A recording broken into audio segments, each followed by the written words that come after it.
The views and opinions expressed within the video content found on the Indie Comics Network are those of the speakers and do not necessarily reflect the views or positions of the Indie Comics Network or its sponsors.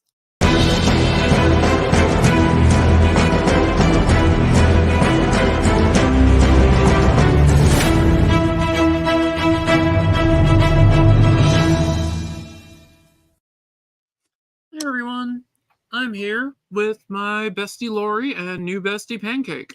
Hi. And Hello. that's their name. Really? Yeah. Secret identity. Yeah. So we're having ladies' night In on the afternoon. Alikat Comics. Well, it's nighttime for you, Pancake, right? I mean, you wouldn't believe it by looking outside the window, but it is actually 8 p.m. Wow. Well, it's Yeah. summertime. Yeah. Yeah. Yeah, summer. If Glenn shows up, you'll be happy to know that there's a fellow Brit in the here. Chat. Yeah, or in the show. That's cool. Yeah, Yep. Glenn's out there. So is Carrie. Carrie. Oh, yeah, Carrie's out there too. Yeah. Ah, are they from the north or from the south? Do you I have no know? idea. It's a great question. We'll have to Okay. ask them when they show They're up. from over the pond. Right. Oh, okay. That's like saying Right. you're in Texas somewhere. And I'm like, uh-huh. Yeah, Where? Texas is huge. Texas is like bigger than England. So Yeah. That's very scientific of you. I like that. that's me with all the science. You get the learning. Allie's great at that. I'm always like, so Allie, if I wanted to blow up the world, how could I do that? There's a few different ways. They're really not that difficult either. And she helped me work through some script details because I was like, we're gonna blow things up here. Not necessarily how do the you do world. this scientifically? And I went, okay, so you want the actual physics? Yeah, would this work? I'm like, technically no. I'm like, but then how could we make it work? And I explained it. Mm-hmm. I did a little research on that one. Yeah, I didn't want to. Well, I'm glad that you knew the science behind it because I was definitely going to end up on the FBI watch list for that one. I was just about to say you must end up on some amount of lists. Oh, I'm sure I'm already on some lists. I'm sure. Hello, whoever the NSA agent is that's watching me right now. I'm a writer. Not actually going to do things. Those are just knitting needles. See, I'm crocheting a blanket. See, I'm a nice person, not violent or threatening at all. Shh. Could kill you with this knitting needle. I mean, I'm literally working on Jason Voorhees versus X-23. Yay! I know, I like watching you draw. I came with something to do with my hands today, though, because usually I just sit here and stare at the screen like, what's Ellie doing? That's fair.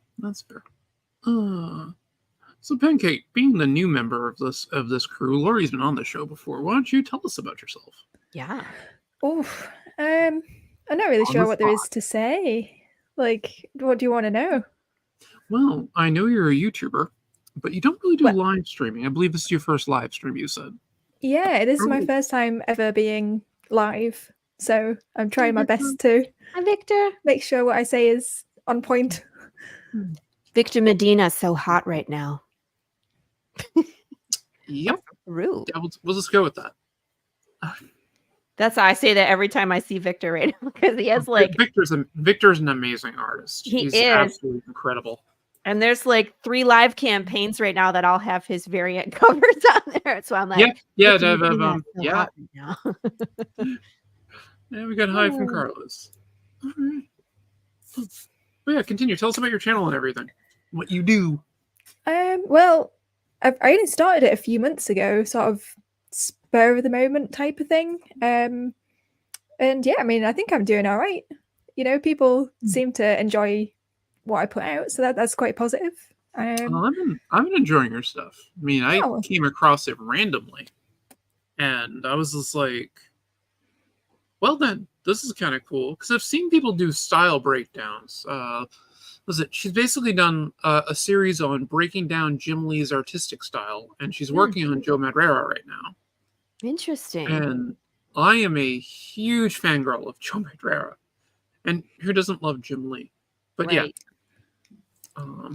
And yes, Carlos, it's Jason Voorhees versus X-23. I'll explain how this came about in a few. They used to do that to us in art school. They were like, pick a artist to research. We wrote a paper and then we would try to emulate their style in a piece of work. And it is really interesting to really try and emulate a style. You learn so much about your own capability and how you can utilize whatever technique that they're so good at into your own art. So it's all, what do they say? Imitation is the best form of flattery. So, Exactly. yeah. Exactly. The study that I'm working on right now for Zeta, I have to make a couple of changes to Deja Thoras a bit because she's not dynamic enough for me. She's supposed to be more like kind of slinking out in things. So like, I don't know, it's not sexy enough. But yeah. So I got to change her position a little bit. She needs the sexy lean. But yeah. The lean. But I mean, it's a Frazetta study. I don't think he can draw women not sultry. So. Or could draw women not sultry. Yay, pizza. And yep, the cats are. One's on the bed. I don't know where the other one is. That worries me. Doing cat things. So yeah, I highly recommend checking out Pancake's channel. What exactly is the name of it? 'Cause I always get it wrong when I'm trying to search it and find it. Oh, it's Learn Comics with Pancake. That's it. Learn Comics with Pancake. I'm gonna go subscribe right now. Oh, thank you. Yes. Horatio Calcaterra is a soccer player from Argentina. Oh, cool. That's interesting. I like it. Maybe we're related. I like it. Picasso. Learn comics. And Pancake's over here like, it's football, you heathen. It is football. It's not soccer, but I will forgive you. I think he's saying it for us. Over here. Us Americans. Yeah. Yeah, well, sometimes you have to translate it to, the wrong term. I'll forgive it this once. Well, yeah. I mean, I get it. He's probably saying it for Allie and I because Americans. We're like, soccer, we get it. Because if he was like football, I'd be like, who? Yeah, I don't know that player. Not that I follow any sports. He must play for the Stars or something. Yeah. Oh, yeah. Yeah. Unless they like live here in Dallas, and then I might know. But other than that, I really don't do the sport thing. My family all follows football. And when we were getting close to the Super Bowl, like Lions, my family's from Michigan, right?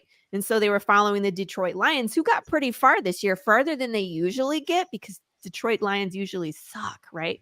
And so they were all on Sundays, they were all like chatting with each other in the family chat and talking about football. And I was like, I'm baking bread. So that became a thing. Like every time there was a football game, I just baked bread. So they were like, football. And I was like, yay, sports. Here's my bread. Like, sports ball. Yeah, sports ball. Do they make points? Great. Like, here's what my bread looks like. Yeah, I don't know a lot about football or European football. Actually, well, I used to play soccer in high school and all that. I was actually pretty good. I played soccer and I played basketball. Being like 6 feet tall, you just get recruited. Yeah. You don't try out. They're just like, you. Yeah, you're tall. You. Go in the locker room, put on a uniform. Like, what am I doing? I'm wearing a uniform. Put on the other uniform. Don't tall ladies also play volleyball? Yeah, we didn't have a volleyball team. No? Actually, we did. I lied. We did. I didn't play on it. I'm trying to think. I don't think any of my friends played on it either, which was a bit weird. Yeah, I played soccer when volleyball season was going on, so. That's why. Yeah, sometimes they're at the same time. You got to pick one. Yeah, I played softball. Oh. One game like I didn't play. I was good with sticks, so I was good with the bat. Yes, Laurie is quite the martial artist in Salat. During fighting with those Kali sticks. Yeah. Or do you call them a screama? I'm studying Kali Illustrissimo at the moment, so okay. Just call them sticks. Usually it's a a short sword and a dagger, because they do more of a bladed art in that one. Because he was a hitman, so there was no sticks. It was all blades. Yeah, no, that's what I learned, but we did it with sticks because a stick could be a blade. When I was doing Salat. Well, actually, specifically Kali fighting. Kali, yeah. Salat more is up close and personal. So like, blades, small blades, and because they want to get close and personal and rip your face off there. Oh yeah, it's fun and exciting. I just want to keep my distance at this point. So I'm like, you stay there between me and this pointy thing. Don't get close. Thanks. That's a pretty good tactic, I think. Yeah. Yeah, that's usually the safer bet, is so you can run away easier. Yeah. See, there'll be figure arts toys for Kenshin. That's good to know. I won't be able to afford them, but that's good to know.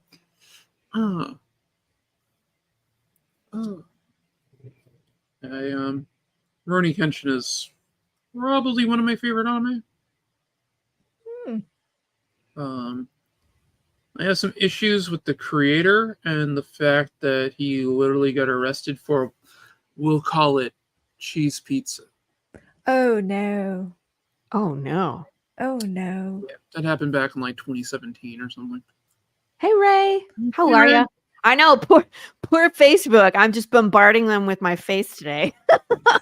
Like, we did a 10 o'clock thing, and then I was on the action line thing, and I'm here with Allie. I'm gonna be live again later tonight. I'm just here. Come see me. Come hang out. Come hang like out. and subscribe. Yeah, all of that. All those fun things. Let's see. I have a thing for that. There it is.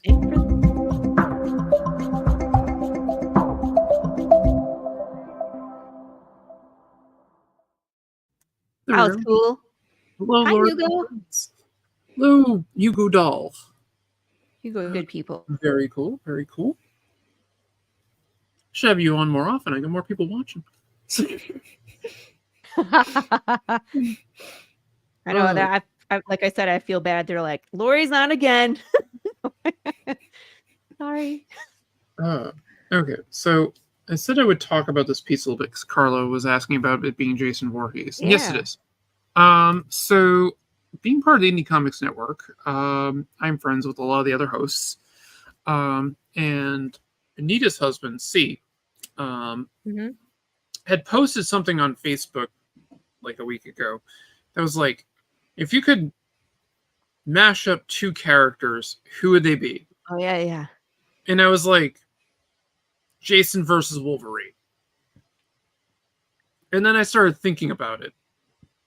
And I was like, oh shit, I gotta do this now. Yeah. That's the problem when you come up with good ideas. You're like, ah, dang it.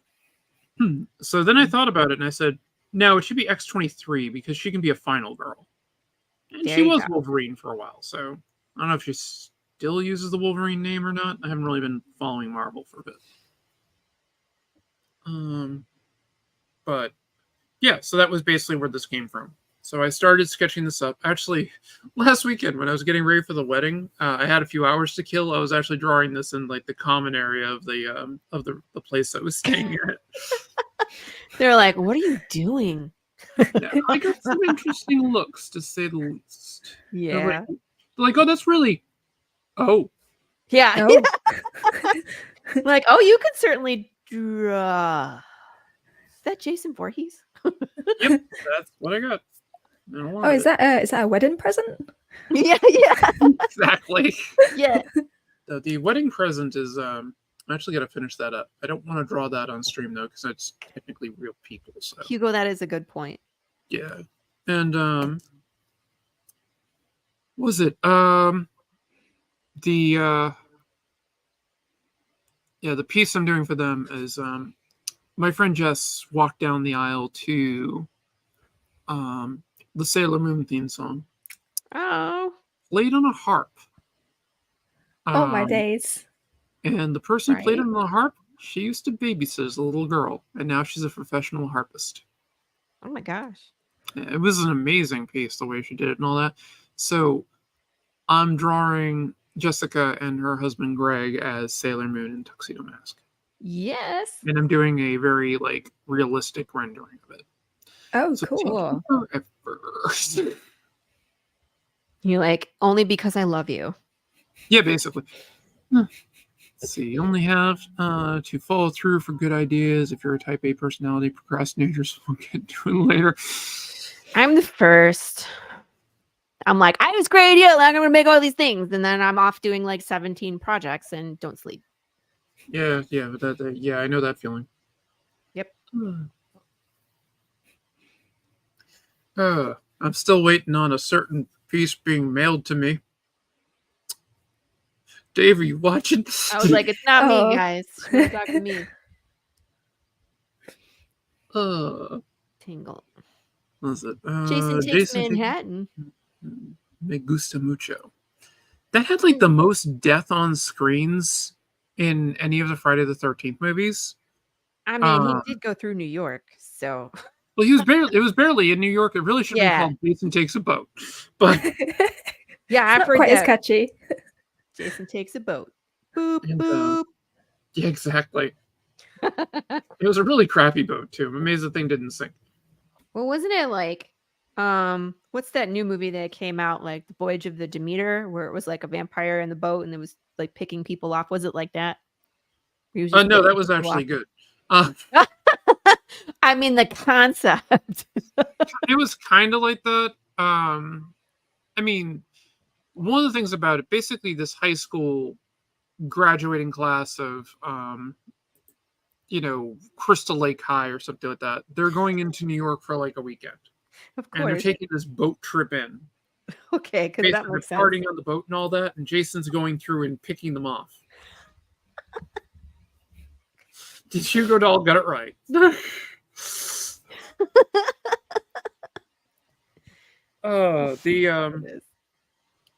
So he's doing this, and it's like they figure out that something's going on pretty quick because like, what happened to like half the kids?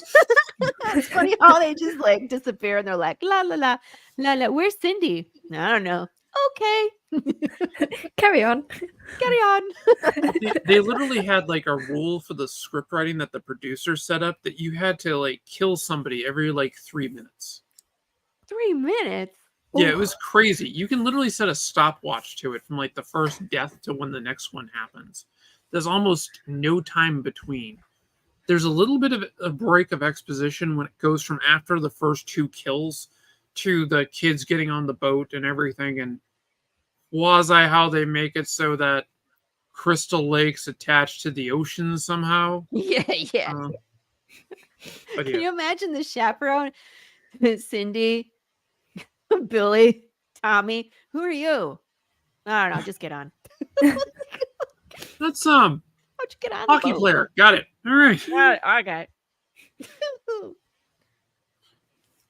One of these things is not like the other. Yeah, so when I thought about it, I was just like, yeah, X-23 would be like the perfect type of final girl. I even came up with a loose storyline for what I'd do for it to make it kind of work. Tell us. I even drew concept art and everything. Nice. Yeah, I took this way too far, but no such thing. But yeah, so I figured I'll sell the original piece, the original pencils at some point. So if somebody wants to buy them when I'm done. I might ink it. I haven't really decided. But yeah, I might sell the piece when I'm done. I actually even have a worked up like title and everything for it. Oh my gosh. And like I put a backsplash in what will be behind them because I roughed it all out digitally first. Then I print my blue lines. And then I'm sketching over my blue lines. So I'm actually doing all the rendering and everything over the blue lines. But I like to get all my proportions right. And kind of go from there. Hi, John. Hey, John. So yeah, I basically do that, and then I kind of take it from there. But so that's basically how this thing came about. But I had this whole idea of that. For first things first, I have to like increase Jason's power level a little bit, because Jason versus a full-on X-Men style character that has adamantium weapons, he's not going to last very long. No. I mean, can he put himself back together like a T2, whatever the T-1000? Yeah. Well, I mean, he did get himself back together in Jason Goes to Hell: The Final Friday. But the less we have to talk about that movie, the better. I mean, are any of them really all that great, guys? Let's be honest. The first couple, and then that's it. After that, they start to get campy. Oh, they're campy right from the start. I mean, they make no mistake of what they are. They're basically schlock horror movies. Right. The first one was interesting with the plot twist for it. Right. Which, like, everybody knows. And if you don't, the Spoiler movie's like... alert! Yeah, spoiler alert. The movie's almost 50 years old. Yeah, I was like, from where? Yeah, so... 70s, 80s? When did the first one come out? 1980. Yeah, okay. So that in that film, it was a good twist. The mother was the killer and all this other stuff. And it's like, and then you had the sequence where he like jumps out of the water at the end, and it's like all a dream. And it's like, okay, well that was kind of neat. I want to see that movie. And then they did it. Well, then they did part 2, and they like aged him up, and it was like, well, where was he? Yeah. So I was kind of like, okay, well, it's fun. And the interesting thing about it is like the first 4 of them kind of all connect. And when they did the 4th one, it was called The Final Chapter. And it was supposed to be the last one. But it made a shitload of money. Funny story, it wasn't. So then they did part 5, where it wasn't Jason Voorhees. It was a guy dressed up as Jason Voorhees. And I didn't go over well with people. No. And they were trying to make Tommy Jarvis the next Jason, basically. Who was Corey Feldman's character from the 4th one. And then they did my favorite one. And it's definitely the cheesiest. Which is part 6. Jason Lives. Jason Lives. And it's literally a homage to a whole bunch of like different horror movies in it. And it doesn't take it. They wanted to basically do something like what they were doing with Nightmare on Elm Street, but with Jason. But like the producers were like, well, you can't make him tell jokes, and don't make him look silly or anything. That, he has to be brutal and menacing and a killer, but feel free to do whatever else. And so they have like this whole sequence at the near the beginning where he kills these 2 people on a they're trying to get into the camp, and one of them tries to bribe him with like her credit cards and all that. And so she gets killed. And they have this sequence where it shows the cards floating away, and one of them was the American Express card. And literally the reason they put it in, he was in like some of the early viewings of it to see, there was always somebody in the crowd who said, "Don't leave home without it." Oh my gosh. Which was the reason he put it in there. Now they say this is like I saw in some interviews and stuff where they said that this part is not actually true, but in my headcanon, I don't care because it's far better. There's a kid in it that has a nightmare and talks about this man haunting her through her dreams and all that. And they're like, it's not real, it's just a dream, but it was real, just like on TV. And she says that. They're like, well, what's your name? She goes, Nancy. And Nancy's the protagonist of Nightmare on Elm Street. Yeah. But apparently that was like not supposed to be. I was like, did they get in trouble for that? No, it was just a gag that they did in there. I mean, you can't really. They didn't say it was Freddy or anything. It was just this like off humor piece. I mean, if you look at, I think it's Evil Dead 2. If you're paying attention to the garage scene, Freddy's glove is hanging on the wall. Oh, yeah, it is. Yeah, because somebody like stole it and brought it over to the set and put it in there. I think that's funny. So for more horror trivia. But yeah, Right. the movie is I love that movie so much as well, like the little in jokes and all that. And then Alice Cooper did the theme song for it. It was called nice. He's Back, the Man Behind the Mask.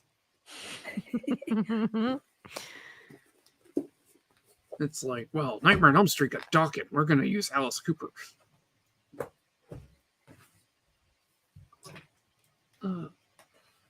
Yeah, this one's like my favorite because it's just so cheesy. There's like a convenience store called Karloff's.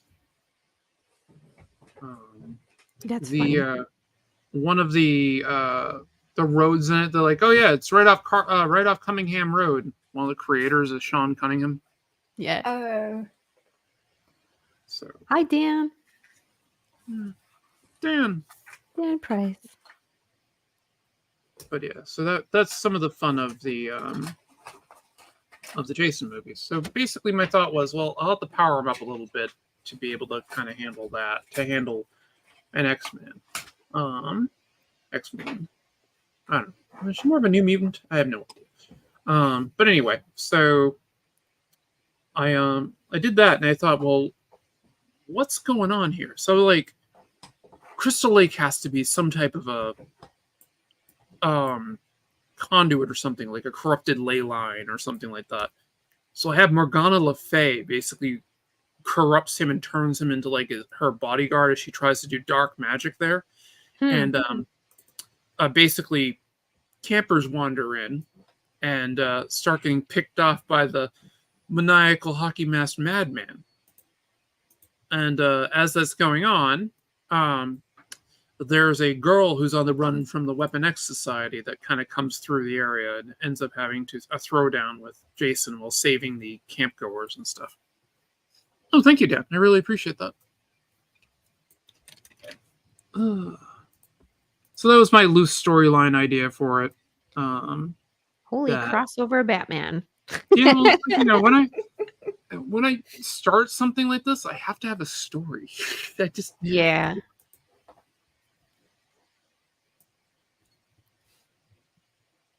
I'm not sure if I'm getting my shading right, but yeah, I'll make it work.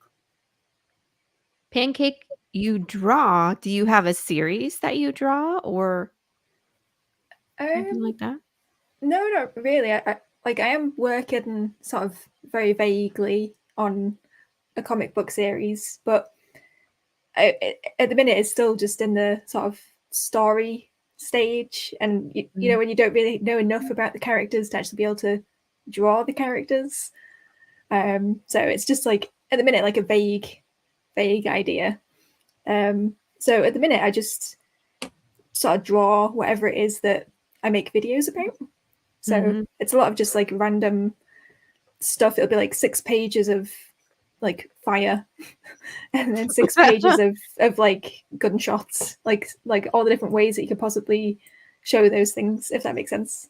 Yeah. Oh yeah. No. Well, developing skill and working on, like, Allie talks all the time about handcrafting her background so she can use them later. Yeah, I think that's awesome. Backgrounds pre-drawn that I slot into things. Also, I find them relaxing to draw. Same. And I lose myself in them. I love Sometimes I go too backgrounds. Far. I love backgrounds. Everybody always complains about them, but I always find them really relaxing. Yeah, I do too. They're fun to draw.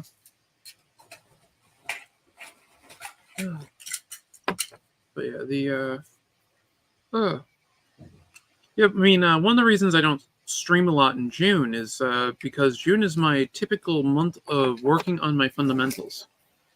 I literally sit around and for most of my doodles and stuff like that when I'm not like working on some commissions or things like that or wherever else that may have an NDA attached to it. Actually, really nothing right now. I just break out. I do some perspective roughs. I do shape design stuff. Just to try to get just to kind of remember what the hell I'm doing. I also do a lot more studies and things. That sounds like a good plan, for a whole month, just to sort of refresh yourself on those things. Yeah. It really helps. I got it from my friend Rob, because he does that. He got me into it, or Sketchcraft. He's actually got a book coming out next month. I think the first issue comes out. He has Spawn Kills Everyone #1. It's like a 5-issue miniseries.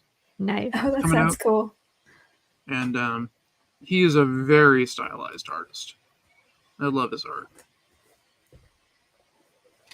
I mean, I'm pretty stylized, but yeah, he's much more stylized than I am.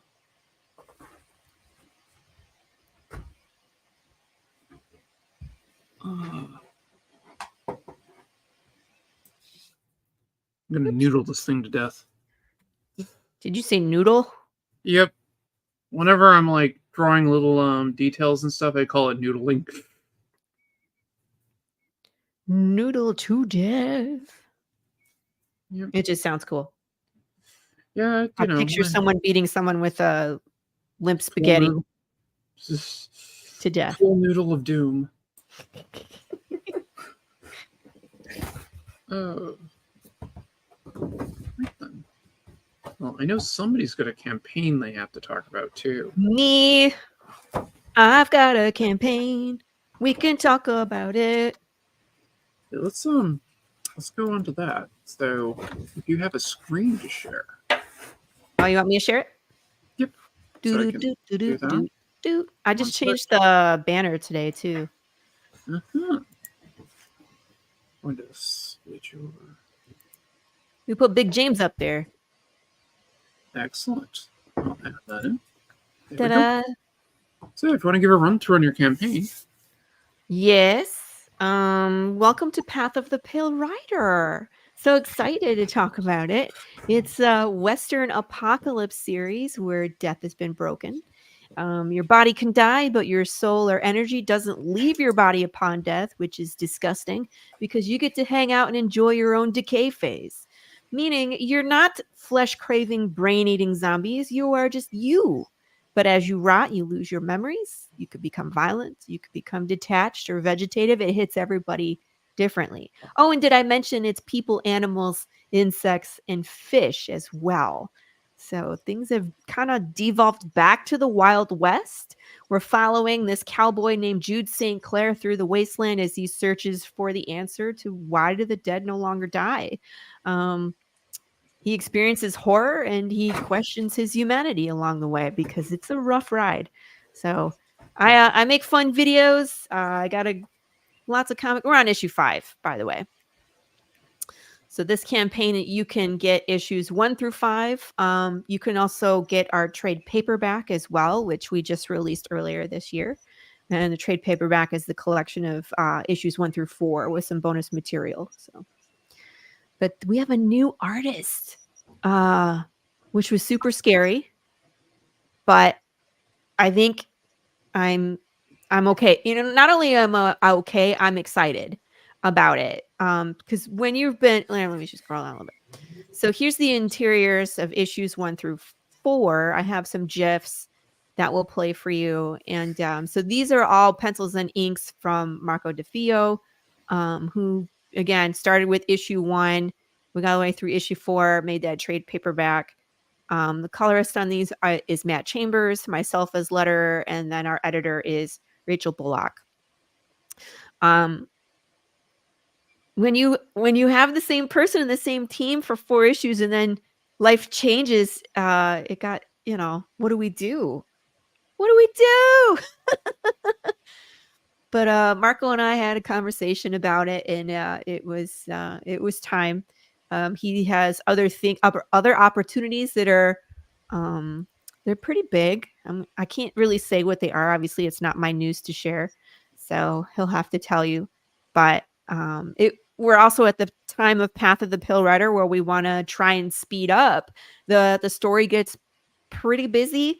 It gets wild. Can I say that? I think that's appropriate, Allie, right? Yeah. It gets wild. And definitely gets wild. Yeah. So I think people are going to want issues a little quicker if we can manage that. And so I think with Gilbert, he's fully committed to Path. He's like so excited to be here. I didn't think he was going to have time to even turn out a main cover. He got married right before the Kickstarter. And so it was right, we were making the decision of what to do. And I asked Gilbert if he wanted the position. He said, absolutely yes. And then he got married. So I was like, Uh-oh. yes, you have issues. Thank you, William Pace. We all know this. So, you know what? You all get to experience my trauma through this comic book. Enjoy. I was going to say, if I had to live through it, you get to experience it too. That's fair. That's fair. I mean, it makes a good story, right? So the kids have a lot to say in this book then? The kids, yeah, when you see me killing off children in the comic book, you'll know why. No, my kids aren't my trauma, so there you go. We have some beautiful variant covers. Victor Medina is so hot right now. You will be traumatized with me on Tuesday night. Yes, you will. And I go on your show. We're doing this all over. Poor William. He's been seeing me all over the place. And then I've scheduled his show so far out. I wanted to make sure I was on there. So he's been seeing everything. And I hope you have some new questions for me. But I have some great covers. Of course, we do have a William. A William. Now I got William on the brain. I got a Marco DeFeo cover. Just because he's not doing interiors doesn't mean that Marco doesn't love Path of the Pale Rider. And I feel like it's not Path unless we get a Marco cover, at least for now. Maybe he won't have time in the future, but if I could tap Marco to draw Jude St. Clair and slap him on a cover of an issue, I absolutely want to take advantage of that. So as you can see in this one, we're going to burn some shit down. That is a flaming blister beetle. That is not something I expected to hear. Flaming blister beetle. If you want to go down a pretty crazy rabbit hole, go look up blister beetles. They are native to Arizona. They come in a few different styles. Customize your own blister beetle. They're a bad day. They will give you a rash just by landing on you, and their bites are they give you blisters. That's why they're called blister beetles. Yeah, they'll give you a rash just from touching you. Yeah, but if they get some type of toxin that they secrete. Yes. And then, of course, here we are in Santa Claus, and you're just going to have to wait and see what happens. We got cool stuff. We've died of dysentery, and Big James is our new t-shirt, kind of throwback to the Oregon Trail. Good times. But you can actually get any of our previous styles of shirts too. So if you missed like the yellow Big James hoodie or the Jude ASL bullshit shirt, those are all available. You just back a t-shirt, and when you fill out your survey, you tell me which one you're getting, and I'll get it for you. I love that bullshit one. It's funny, isn't it? I was like, Marco, I need you to draw this. He's like, Laurie, why? I'm like, because I need it.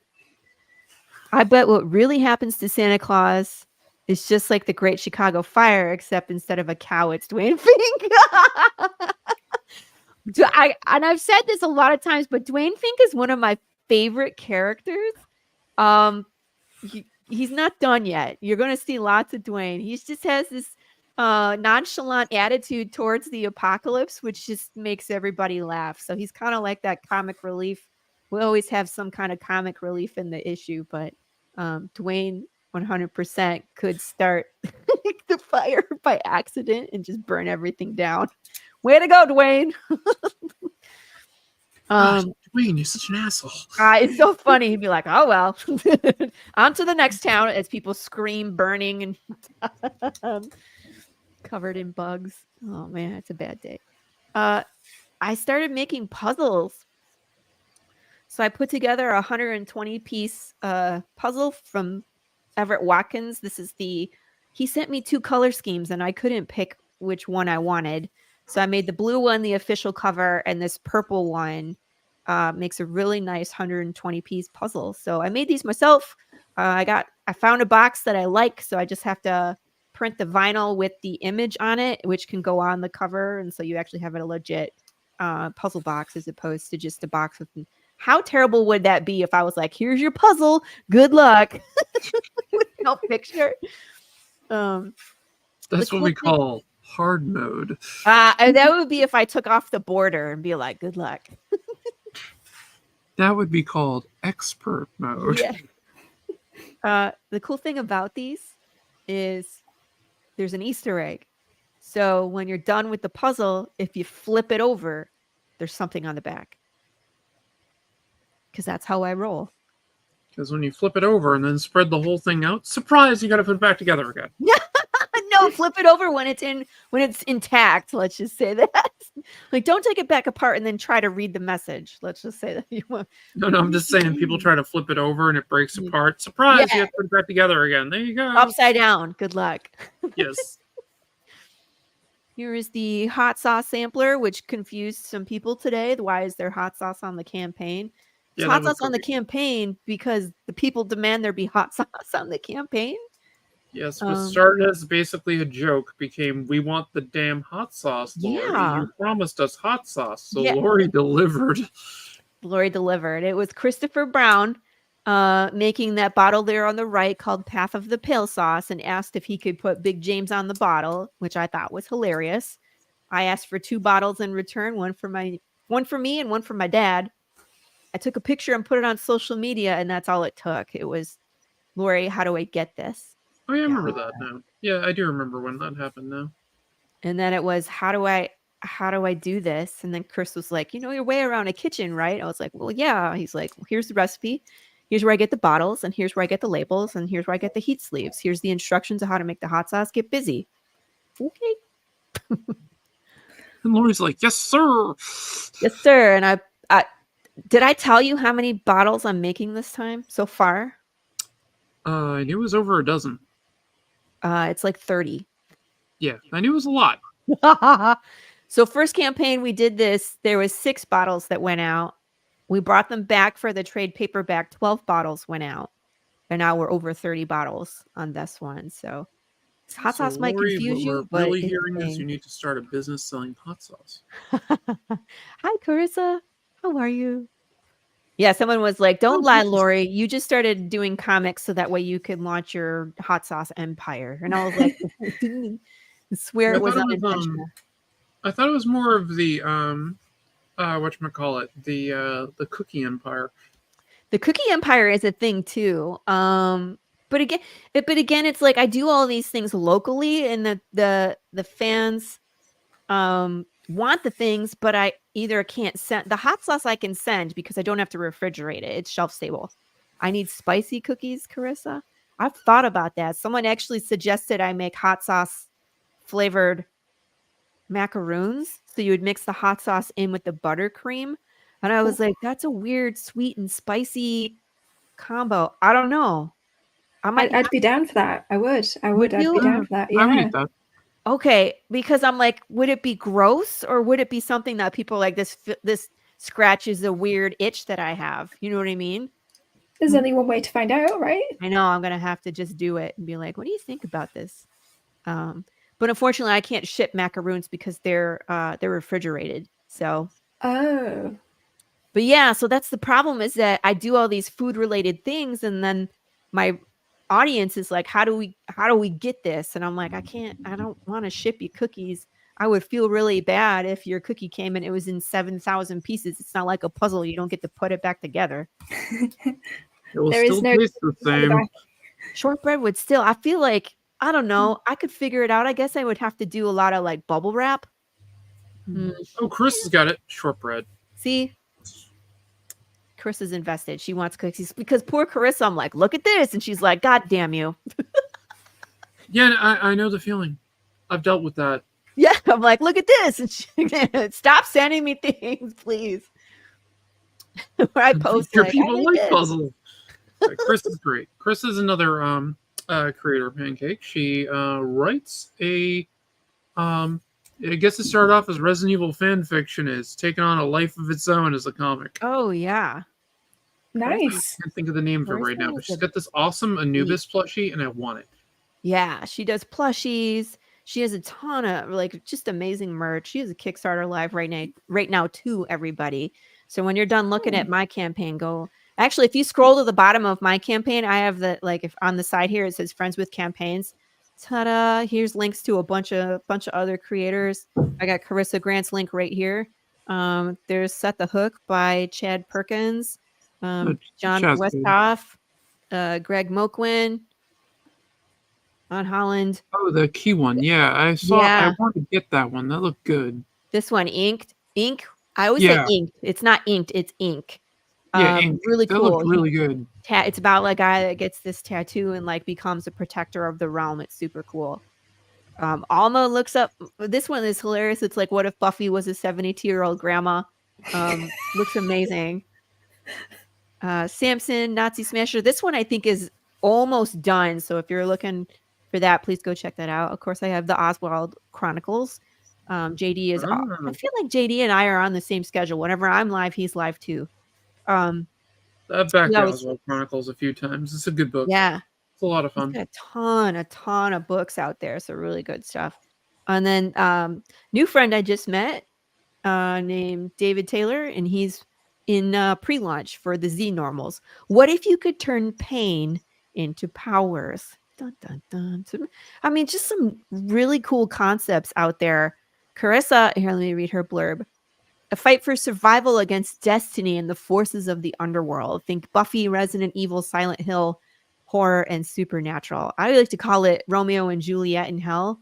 Because yeah, that's a phrase I definitely agree with. Yeah, because she's these two main characters that are just like star-crossed lovers, and it's just no matter what they just want to be together and be normal, and the world just wants to rip everything apart.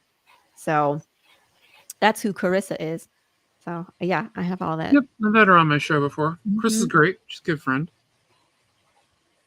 She's got a ton of merch. Yeah, I always laugh. I'm like, you got more merch in your basement? She's like, yep. I think this is one of the reasons I don't do Kickstarters. I know. Aside from the fact that I would worry what happened to my Social Security benefits. Yeah, I have nowhere to put it. Yeah, and I mean, like, I have a bunch of like little merch, and it for like stretch goals and stuff. Like, I order stickers, and I usually order like 100 of them at a time. And I send out like 70, right? So I have like 30 left, and I stick. Yeah, she says that you can see like 60% of my merch. That's insane. 40. Good God, girl. But I usually throw like the extras from the stretch goals onto the campaign as add-ons. So hopefully people, like pick it up. Like the poker cards. People are always new to campaign, want to get caught up and like back the campaign and then get all the poker cards, the previous poker cards and stuff. I think we only have one Funko left. I'm pretty sure there's one left. It's the Calais St. Clair. Yeah, the Singularity's gone. Yeah, there's one of 5 left. I know Pancake's a huge fan of Westerns. Are you? Yes. Hurrah. Yes, I am totally going to back you because we need more Westerns. We do.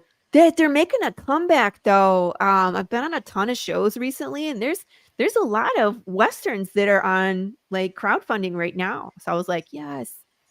Nice. I kind of want to see that new Kevin Costner movie that's coming out. Like, I forget the name of it, what it's called. Yeah, I do too. Looks good. 2-part movie that's coming out that's like just looks amazing. I was like, please revive the Western. We need more Westerns. Yeah, we do. Yes, I feel we like do. it sort of died with Westworld, like the more recent Westerns, which is really sad. Westerns were huge in like the 1950s and 60s, and they got oversaturated and kind of died out. And then you would get the occasional Western here and there, but it was nothing like the good old days of the Western and all that when they were copying Kurosawa. The spaghetti Western, the ones that were all made in Italy, like those, that was the prime time kind of Clint Eastwood. What's the other one? John Wayne. Yeah. John Wayne wasn't really a spaghetti Western guy, but something. Clint Eastwood was kind of what I grew up watching. You know? I prefer the Clint Eastwood movies myself. Yeah, and you can see it in our character. You know what I mean? Like we have a lot of the eye squinting and wait, in the first one, this one. Oh yeah, your guy's definitely a Clint a Eastwood. Clint Eastwood Ish. / Leaving Clues Yeah, kind of you see the character. eye squints. I was like, eye squints. It's a thing for us. I had to explain to Gilbert. I was like, you have opportunity to do a close up of Jude St. Clair. You just make sure he has squinty eyes. That would be great. That is a one requirement. Yeah. Yep, very important. We like drawing people into our issues too, and then squishing them. Wait, we have to go back to the beginning. In that first page, there's like 2 guys that were drawn in as zombies. Ready? This page. Okay, so that top page, the second one to the right is a dude. And then the guy that was on the sign pointing and his head was separate. Those are both backers that was like, make them zombies. We squish people all the time too. So in fact, I think there's only one draw-in so far that has made it out alive. Huh. I've I actually been even drawn pulled a to bunch a of people comic. on our thank you page. That was fun. I was drawn to one comic that I'm aware of. I'm in Action Comics number 1000. Ooh. I was on Jim Lee's live stream when he was drawing his stuff for it, and he goes, "Who wants to get drawn in?" And I gave a brief description, and he just sketched it in. And everybody's running one way, like towards the problem. I'm the one running away from it. So. Yeah, so at least you could stand out too. When the colorist got it, though, they made me a blonde. Oh. Whatever. Yeah, sure. Why not? You're like, it's brownish, but close enough. One of the other cool things we do at Path of the Pale Rider was, well, we got some pretty cool stretch goals. Like, here's the first poker card that we unlocked at 50 backers, and we're real close to flipping this next card over. So we're building a poker deck. The more backers we get, the quicker we finish the deck. So we just continue to keep trucking along. I might get impatient and start lowering this number from 50 to something else because I kind of want the poker deck quicker. But I just want the whole deck. I do too, because there's an inverse deck. So there's this white back with the black drawing and the red swooshes. There's a black background with white drawing and red swooshes. But I won't release it until we're done. So well, that makes sense. We'll get there. So we're also close to unlocking this bad boy, which is a 4x6 print, the POTPR Octopus from Matt Chambers. I like having my artists involved, and Matt has this beautiful print. And I was like, hey man, that's our vibe. I know we're Wild West and we're Americana, but can you imagine Path of the Pale Rider on the ocean? That's terrifying. That would be cool. Because the ocean only wants to kill you. The ocean already wants to kill you. That's what I said. It only wants to kill you. Yeah. No, it really wants to kill you. Yeah. So I was like, and this is a terrifying concept. So it was totally our vibe, and he touched it up and he added our logo at the bottom. So everybody will get a nice 4x6 of that. So we're close to unlocking that.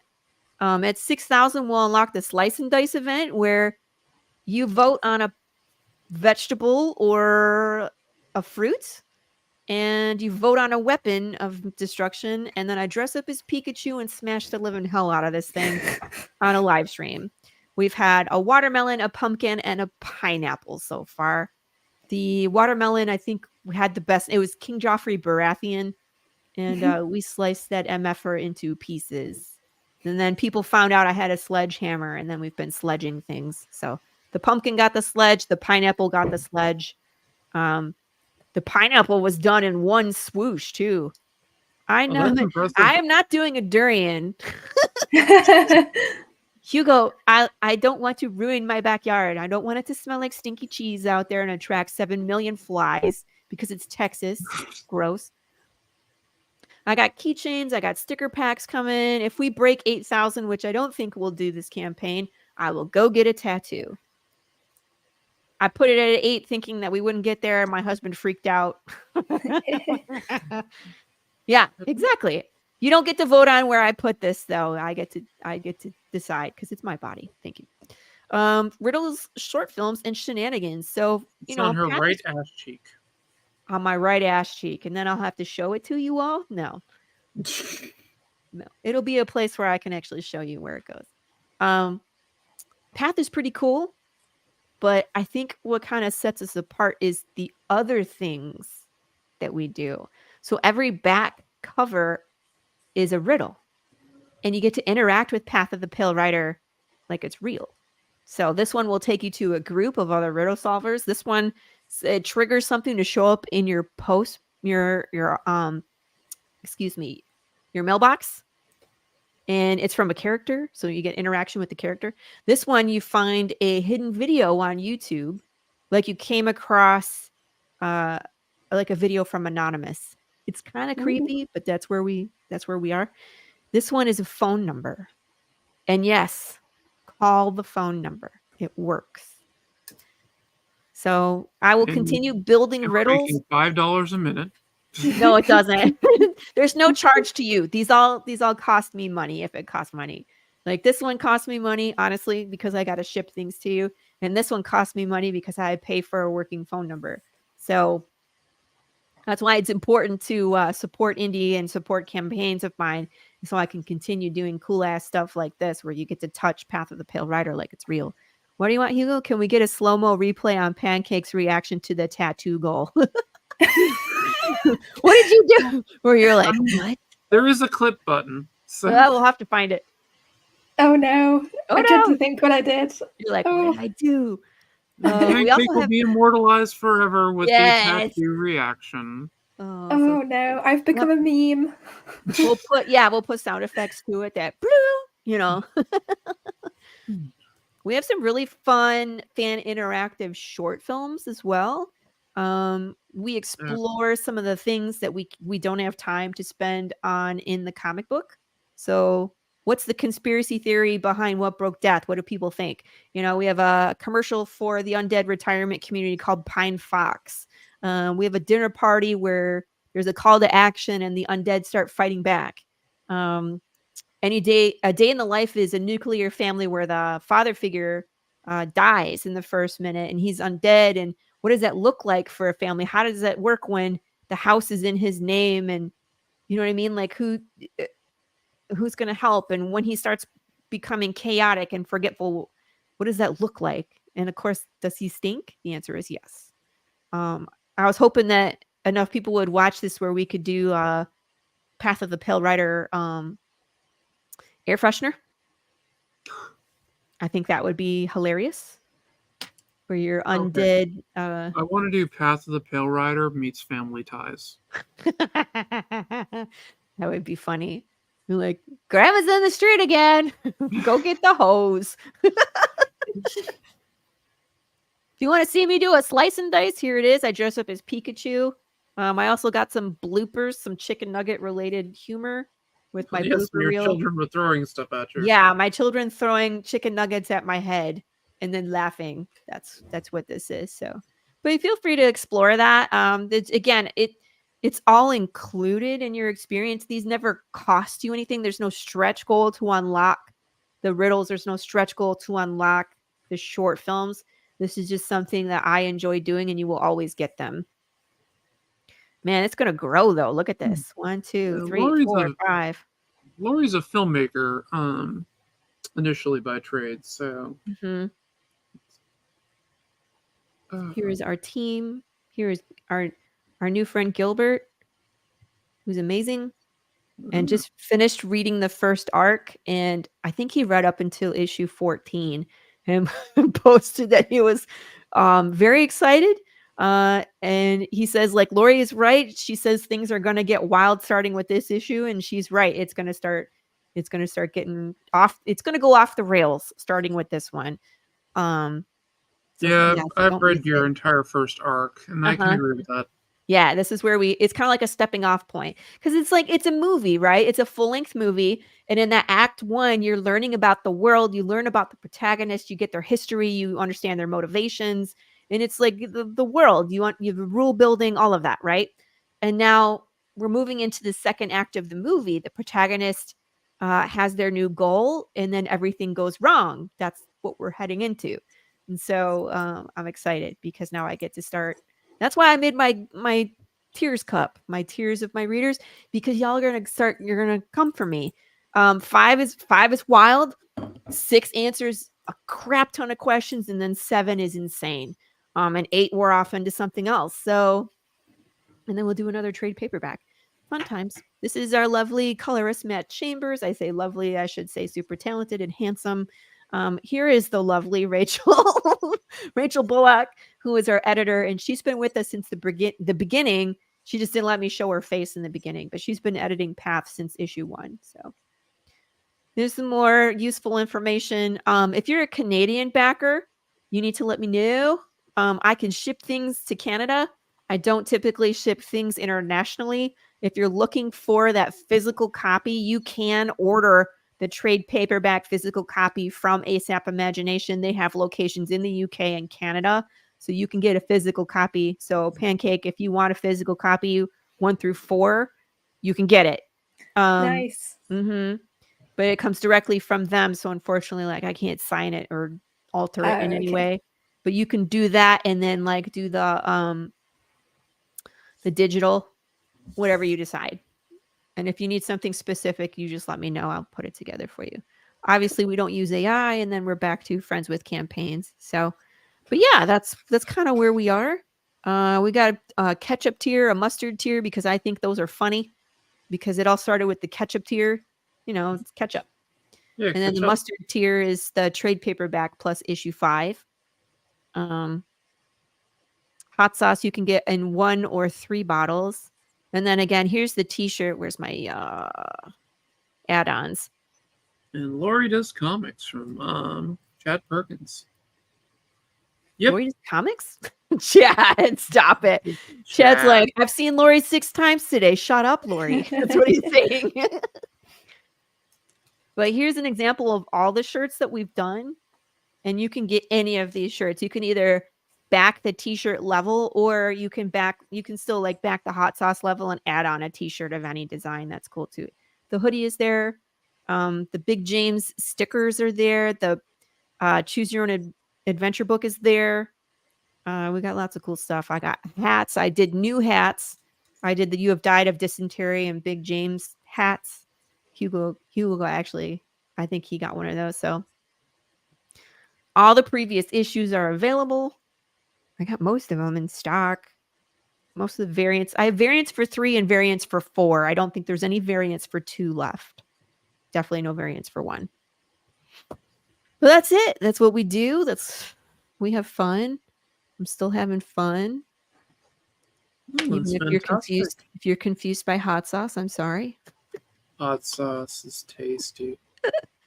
But yeah, you know, I did something new this time, and I think I confused people. So you can back a specific cover.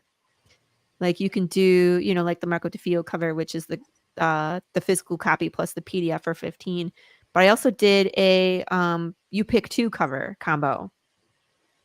Oh, that's kind of cool. Yeah, and it's the first time I put it up on the campaign, so people aren't used to that from me. So there's only one person there, but so $15 is my typical package, and then you can always add on a comic, but it's cheaper to do it here.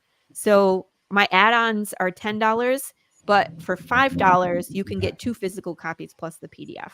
So for $20 total, you get 2 comics and a PDF, and you can pick whatever 2 covers you want. You know what I mean? You just basically mix and match. A lot of people were showing interest in that, the William Russell cover and the Victor Medina cover, the moon and sun, like setting sun and pale moon is what I call them because it sounds better. Yeah, both those covers are amazing. Yeah. So people were like, I can't choose. And I was like, well, I'll make it. You don't have to. So, but you can bundle any one of these. You can get the Gilbert cover and then, you know, a variant. You can get 2 variants. You can get 2 of the same cover, whatever you want. But at least there's a discount there too. So I like that. I should have talked about that more, but I didn't. So, but it's there. Yeah, it's still cool. Mm-hmm. And you did mention it, so that is a good thing. I mean, you know, you're covering it, and it's all fine. Oh, one last thing I want to mention because I want someone to get this, and if they don't, I mean, I'm okay if nobody gets this because if they don't, then I'm getting it. But the original artwork from Gilbert's cover is up on the campaign as an add-on. Ooh, now there's something for the original art collectors. Yes, and I mean this is a little bit of our history because this is the first cover that Gilbert has done for Path, and as far as I know, he plans to stay for the rest of it, and we're going to 36. You know what I mean? Yeah, So, that is pretty cool. and again, if nobody gets this, I'm going to get it. I will So barter. what's the pledge tier on the cover? It's in the add-ons. It's $420 because it is an original. And it's one of a kind. The shipping comes directly from Gilbert himself, so he'll sign it for you and everything. Well, it is signed already. That's actually that's quite a steal. Yeah. Most of that goes directly to Gilbert. There's some dollars that are built in for the campaign, but not much. Here he is with it. Look how cute! Look how cute he is. Allie was like, "That's awesome." I did a thing. He's got this amazing grin on his face. It's like, "Oh look, I made this." Yeah, he has an amazing sense of humor too. In our welcome video, there's this picture of Gilbert as the artist with his face superimposed over. Here, I'll fast forward. We're not gonna watch this whole thing. I've watched it a million times. Now enter St. Clair. Issue number five. Right here. Oh my gosh. So we pick up where we left off. We're about He did that. Okay. He and I were 9 years into the apocalypse, and I had sent out my contract, and of course the contract is legalese, and it's always like your name, and then it says further in the contract to be known as the artist. And so he was like, ha ha ha, the artist. And he sent this back to me, and I was like, oh, I'm totally putting this in the video. I'm like, are you okay with that? He's like, yeah, I guess. And I'm like, it's funny. But yeah, so I was like, we have the same kind of sense of humor too. So I thought, I was like, hey, it's amazing. So we're having fun. We're gonna have a ton of fun. He's excited, and I can't wait for you guys to read number 5. There's some pretty what I want to say, traumatic. It's pretty traumatic at places. It wouldn't be a Path of the Pale Rider comic if it didn't have trauma. Yeah. If it didn't give me something I have to talk to my therapist about, it's not a Path of the Pale Rider comic. And it will. There's some moments in there, and it's like I know what I'm expecting to see, of course, because I wrote it, but I'm always devastated when I see it drawn out. You know what I mean? Because it's visualized the trauma for me, and it's like I feel worse when I see it on the page. But I'm just like, oh man, this is such a downer. Okay, next page. Next. Right. So people are gonna have a hard time with some of the things. I really hope I'm not as prophetic in this issue as I have been in the past, because of course, if you have read Path of the Pale Rider, I wrote it in 2018. You will revisit their time during the pandemic, which I wrote this pre-pandemic, and the riots, the unrest, it's all in there. There's some new things that are happening in issue 5 again that I wrote in 2018, which I really hope I'm wrong. Yeah. Yeah. Okay. All right. Right on the cusp of that. I'm gonna switch back to my drawing. All right. We can take down my campaign page if you want. Okay. So thank you, everybody. I don't know if I have a wrench. I can put the link in the chat. I'll try it, Allie.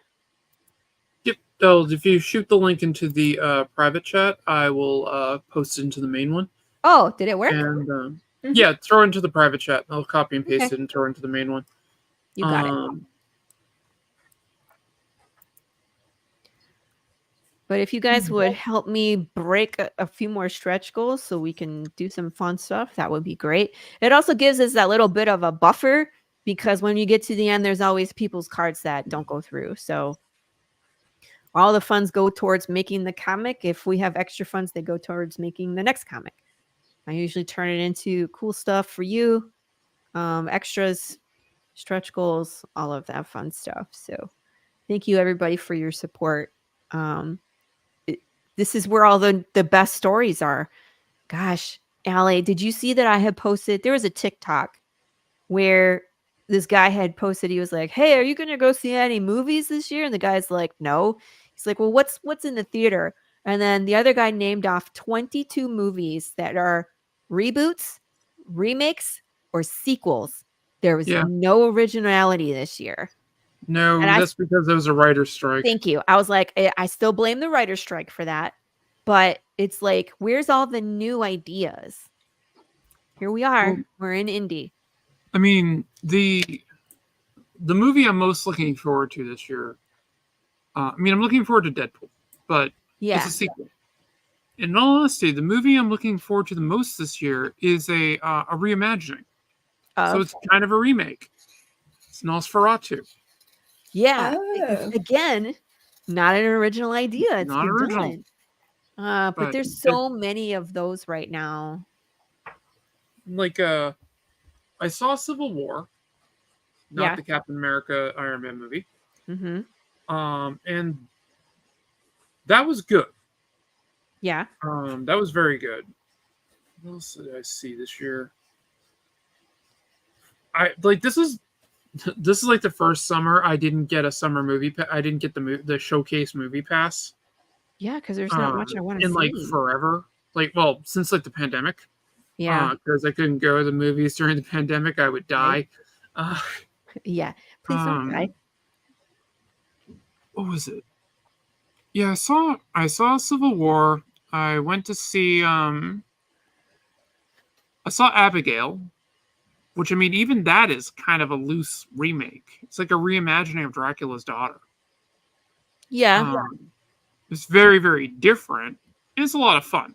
It's a schlock horror movie. Don't expect anything, deep. Yeah.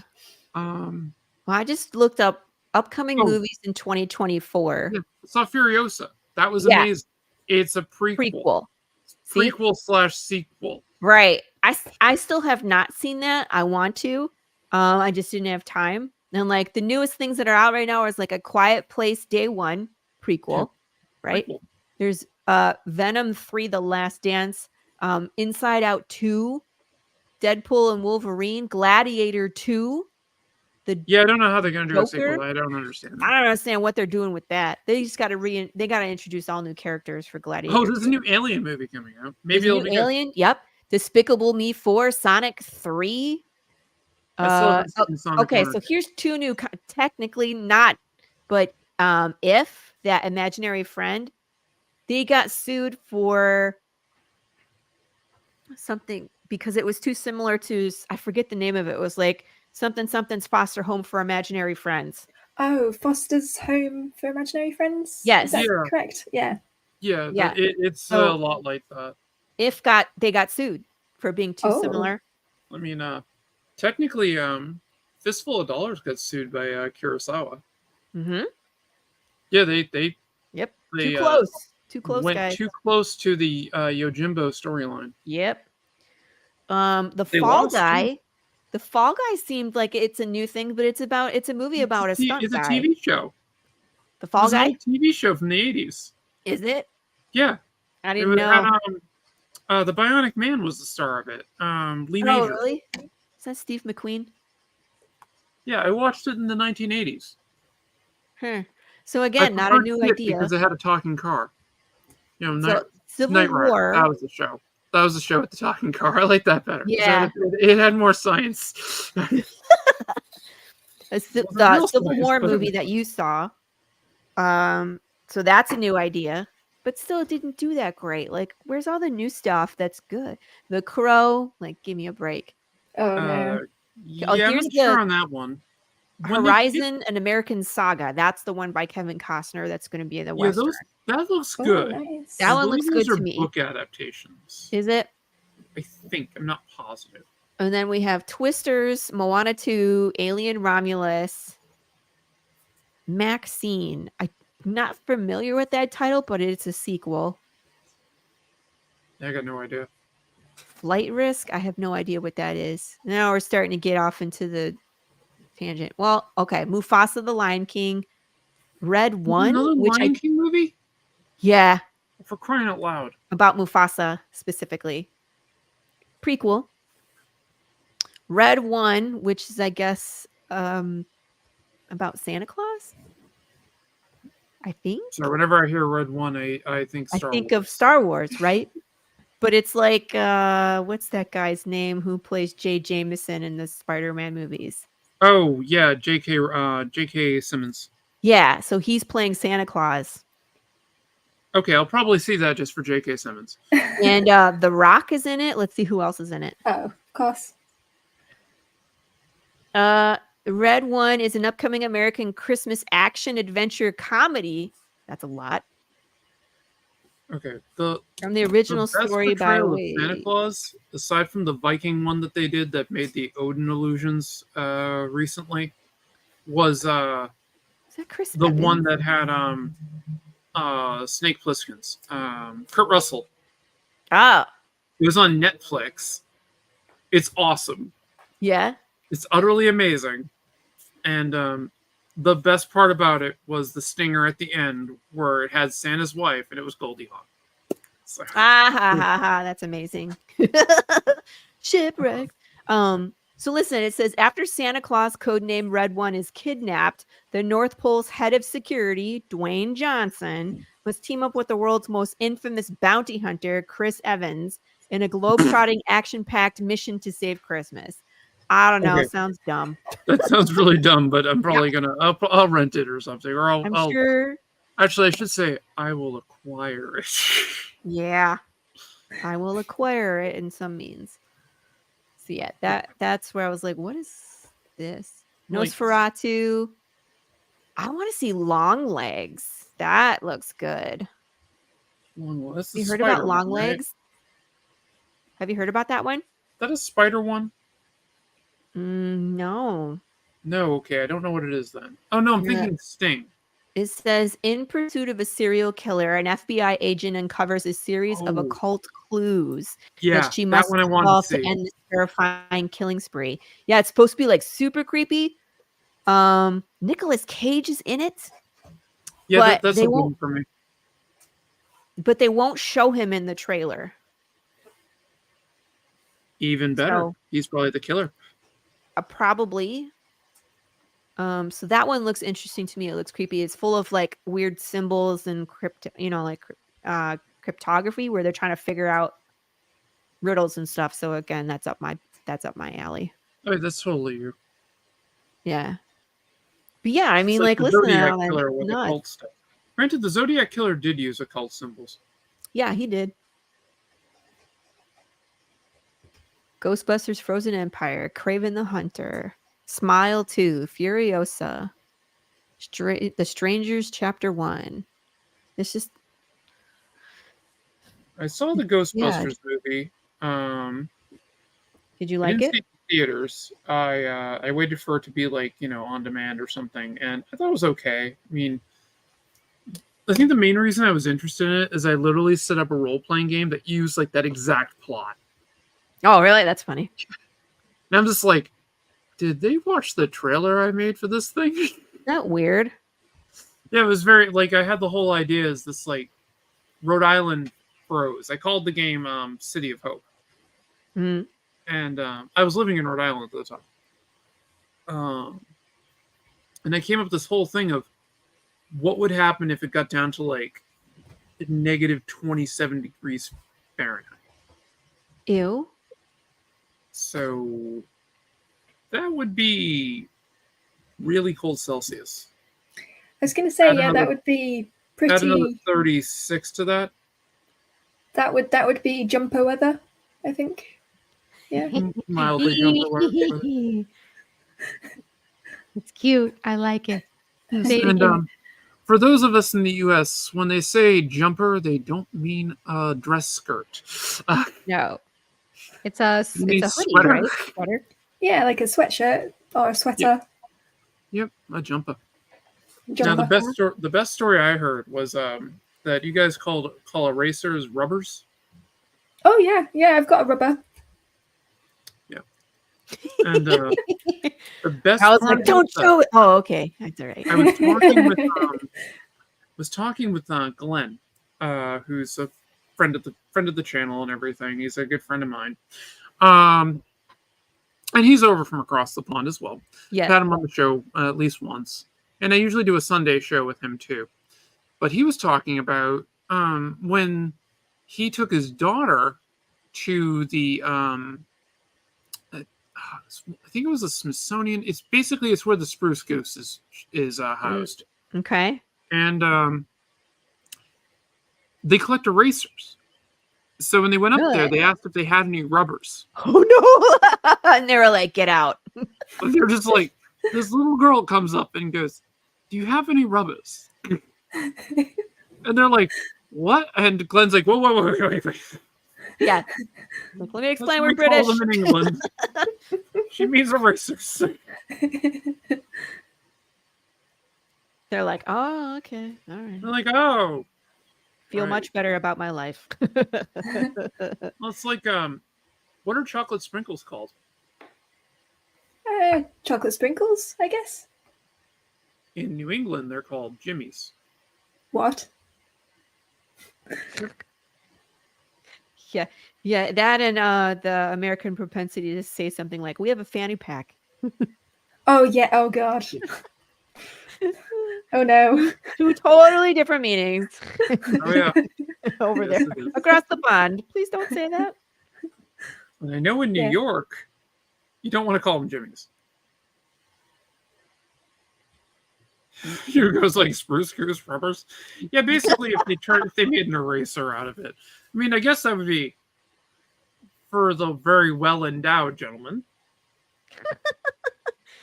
Honestly, it'd probably be What's a the little largest crazy. size you got? Spruce Yeah, goose? exactly. Take it. Spruce goose. Trojan, that's for you. It's free. Hugo was drifting, and that's what kind of woke him up. Huh? Spruce goose rubbers? What? Exactly. He's like, oh no, this show has gone in a direction I can't follow. I mean, that happens. I mean, it's only a matter of time before my mind goes to the gutter. Mine too. Usually not that long of a time. I did go to Catholic school That makes and it had to so wear much one of worse. those uniforms. So yes, my mind goes right to the gutter every time. May have scarred me as a child. Oh no. The one thing I will say, though, is the nuns did not try to beat us with rulers. I did have a teacher throw an eraser at me once, though. Jeez. Not very hard, just kind of joking. Well, that's good. For some reason, the nuns at my Catholic school were really obsessed with line dancing. Really? So yeah, so like we'd have like a lesson of PE, which I guess you guys would call like physical ed or something. Yeah. Like Yeah, be like running around. We call And that too. they'd make us do line dancing, and every so often I just have dreams about line dancing with nuns, and I have to realize that was real. That actually happened. Some of my friends in public school told me they're like, I played like soccer for like every team at one point, and like some of my friends were saying, oh, like this is when they were in junior high, and they're like, oh, we have square dancing in gym class, and I'm like, what? I think we had square dancing in gym class. And I grew up in Michigan, so it's not a Texas thing. I grew up in Massachusetts. Yeah. You can't get much more Yankee than me unless you're in New York, because they have a sports team called that. And they're evil. The Yankees suck. Just saying. Where's my Red Sox at? Hugo, this conversation is more interesting than work, particularly at 3 p.m. on a Friday. Yeah. Very true. Especially on a Friday. You're like, can I go now? Just want to be done. Well, I got this piece coming along pretty good. Let's see. Got Jason's foot in. Gotcha. More detail shading onto the pants. Now, if I was hanging out with Dave, and actually, can't really see the foot, but I'll move it up a little bit. You're hanging out with Dave? Oh, that's not working. There we go. So yeah, I got the foot in there that I got roughed in, and if I was on with Dave, he would be like, oh, that's where the smoke goes and the debris. So, Yeah. So you don't have to draw the foot. Jim Lee would say that too. That's funny. I actually heard Jim Lee say that on a stream. They're like, "Oh, you're gonna draw feet?" Because what do you mean? He goes, down those things, connected to the legs. He goes, "That's where the debris and smoke goes, right?" I always find it funny that people complain about Rob Liefeld. You don't draw feet. He draws more feet than Jim Lee does. Yeah, he tried. An attempt was had. Attempt was Yeah, I'm not gonna. Yeah, I mean, I'm friends with Rob, so I won't criticize his art. Sure. better than I could I do. actually like his art, so he's very, very stylized, and I like that. I mean, I've also seen him draw like not comic booky. Yeah. The dude can draw, so like, I've seen his not comic book art, and he's good, but he knows what sells. True.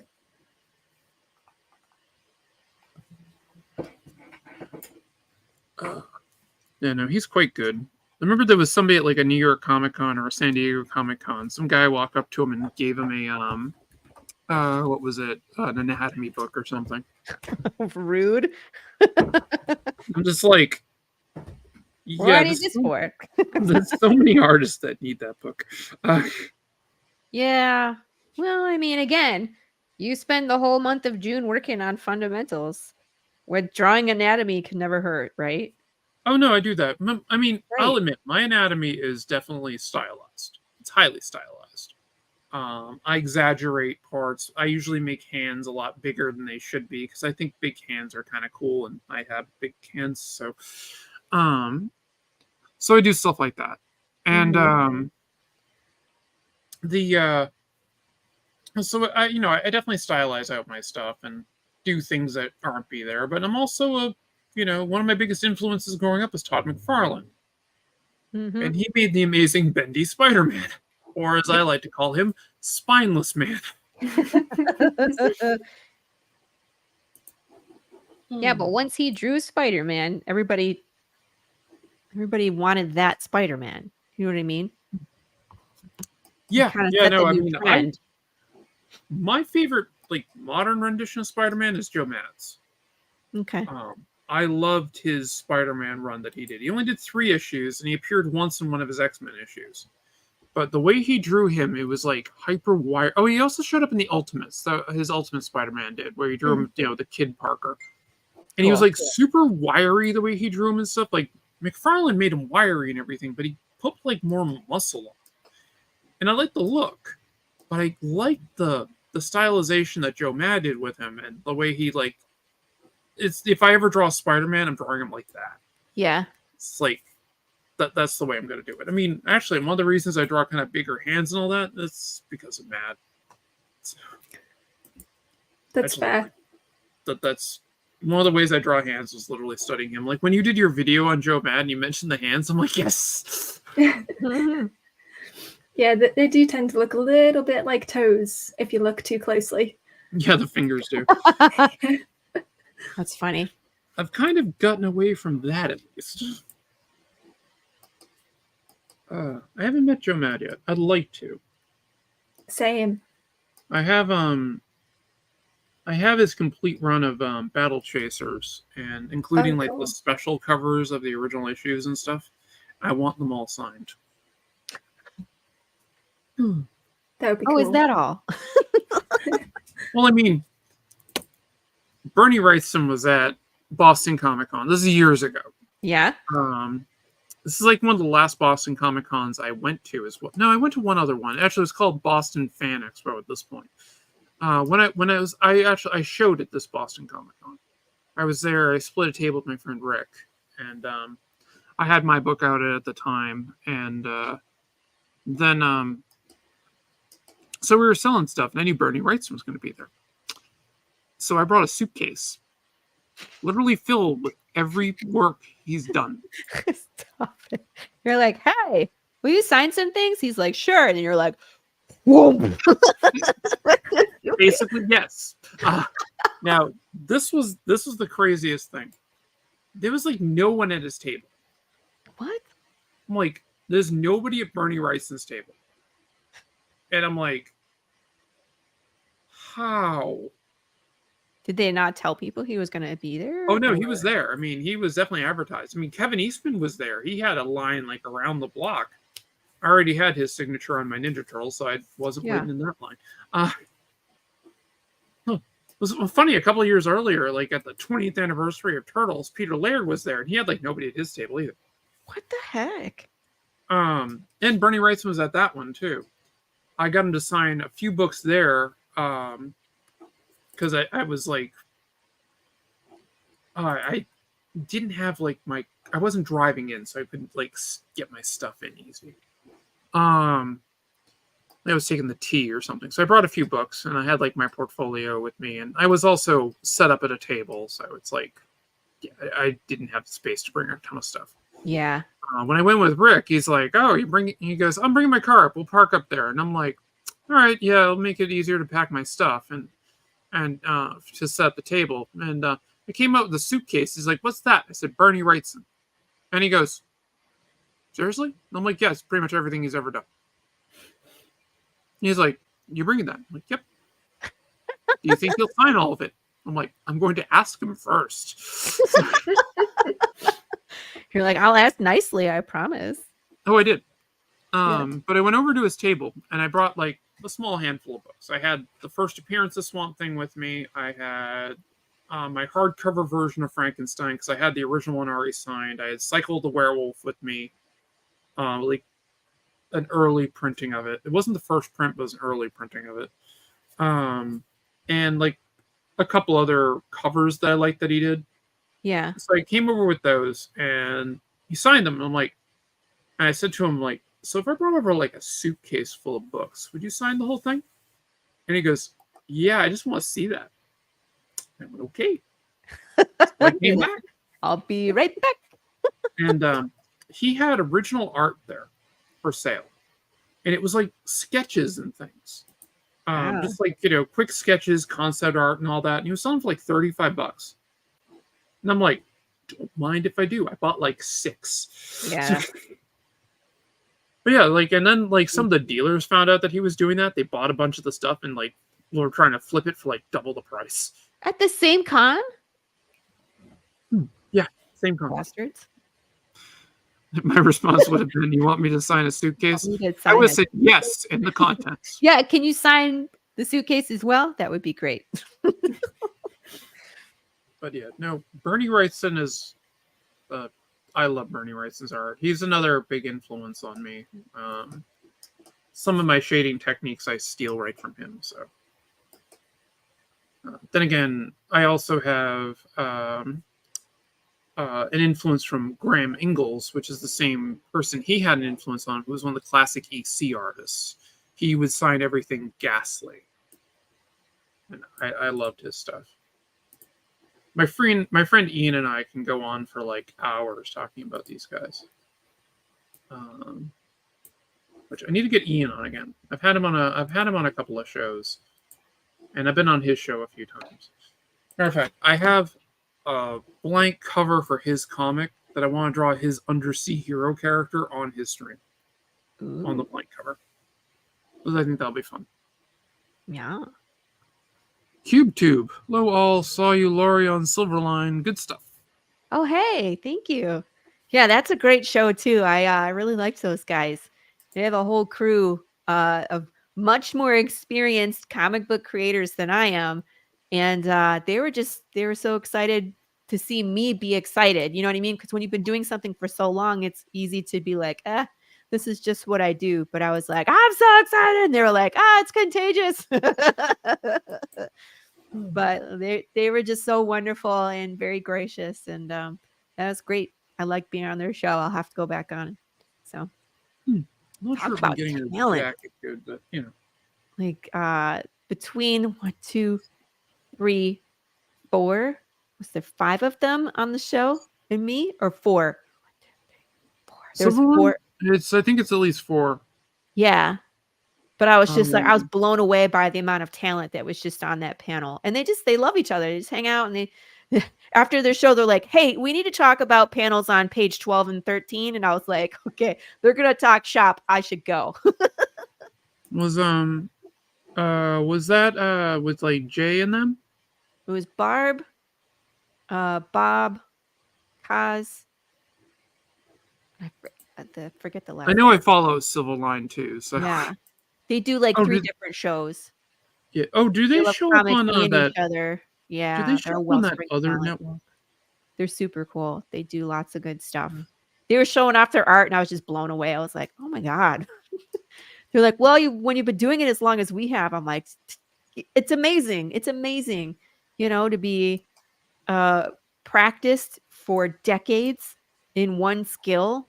It just amazes me at what people can do, when they are consistent and dedicated to a craft, whatever that craft is, whether it's sushi making or music, art. It just amazes me that what the human brain and body is capable of doing with dedication. It's really cool. Oh no, I completely agree. Yeah. I mean, just think of the muscle memory from martial arts. Yeah, absolutely. They could do incredible stuff. Yeah. Oh, they love comics and each other and are a wellspring of knowledge, business, and history. Mm-hmm. Yeah. No, those guys are great. I know. Yeah. I know the exact show now. Yeah. No, I like Silverline. I think they broadcast through that other network. The one that I'm a part of. It's okay.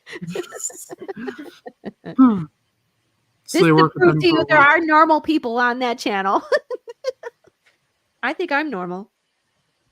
Well, yeah, I mean, I'm normal. I said I have no beef with the channel. Absolutely, I worked with them for a while. They're everything. They project. Oh, that's very cool. I said I've seen a few of their shows. I like their shows. They definitely know what they're talking about. Yeah.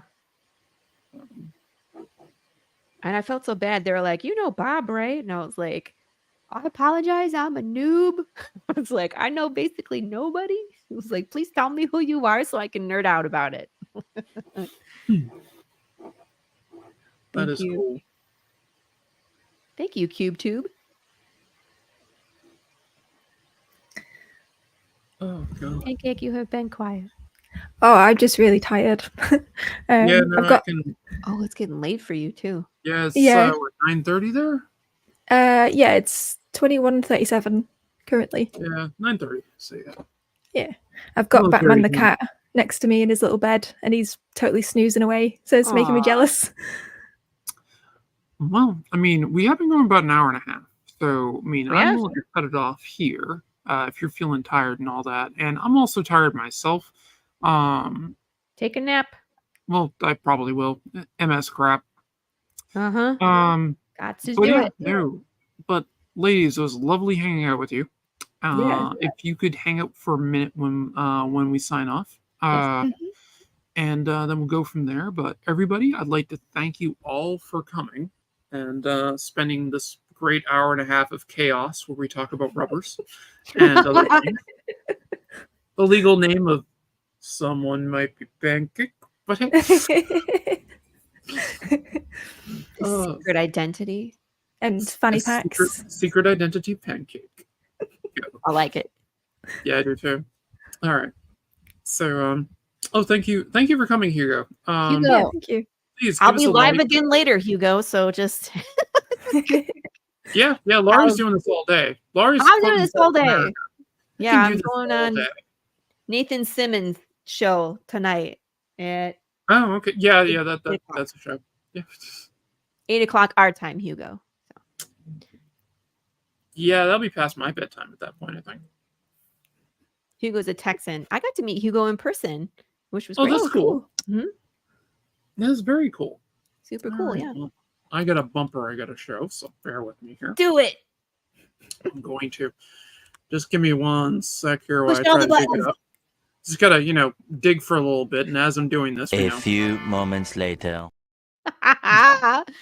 Yes, Hugo, on again later, for crying out loud. All right. Well, That's I'll how see you all today later, is. guys. Have a great one. Bye. Bye.